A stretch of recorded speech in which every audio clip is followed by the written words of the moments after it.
OT job खबर को आपण मानक बहुत बहुत स्वागत। आशा करुच्ची आपण मैंने बहुत भलरे थे। आज गोटे आपण मानक एमती गोटे भिडियो नहीं आसी जोटे कि आपण देखु देखु आपण मन में खुशी लगी। तेबे देखिपे थंबनेल रे नियुक्ति प्रक्रिया रे परिवर्तन तेबे कौन परिवर्तन रही भिडियो पर्यंत देखिले आपण मैंने निश्चय जानीपारे।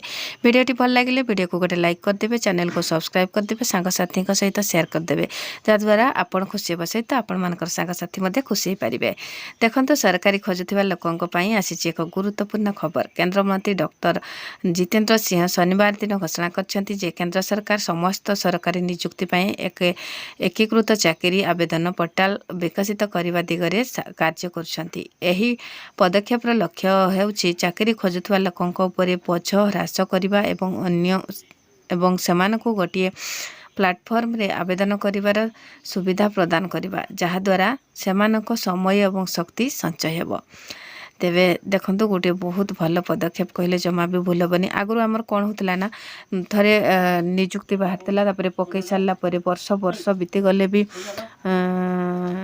आमर माने चाकरी आम पाऊ नथलु, तो से आमको बहुत अपेक्षा करने को पड़ता। एटा गोटे नुआ समय आसी माने नुआ सुजोग कहले जमा भी भूल हेबनी।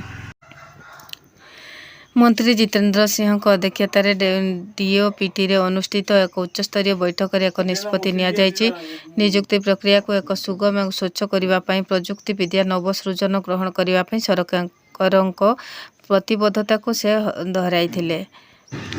नियुक्ति प्रक्रिया रे सुधार कार्मिक मंत्रालय द्वारा जारी एक निष्पत्ति विवृत्ति अनुसार मंत्री अधिकारी मानक यथाशीघ्र एक सिंगल जॉब एप्लिकेशन पोर्टाल विकसित करने को निर्देश देइछन्ति, जहाद्वारा प्रार्थी मानक विभिन्न प्लाटफर्म रे आवेदन करने को पड़िबो नाही। बैठक पर पीटीआई सहित कथबार्ता समय रे से कहिसन्ति जे योजना रे काम आरंभ हो सारिछि एवं निर्धारित समय सीमा मध्य रे ताको समाप्त करने को लक्ष्य रखा जाइछि। आंचलिक भाषा रे नियुक्ति प्रक्रिया आयोजन पदक्षेप को प्रशंसा करते।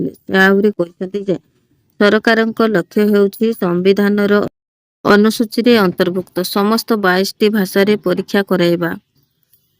तो बहुत भल जिनस रही।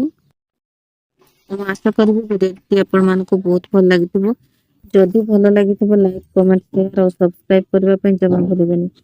तो सांगसाथी सहित शेयर कर जो मैंने बाबद जानी नथिबे जन खुशी भी लगे।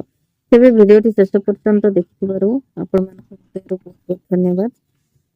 देखा गोटे एमती सुंदर भिडियो सहित से पर्यंत रहुछि।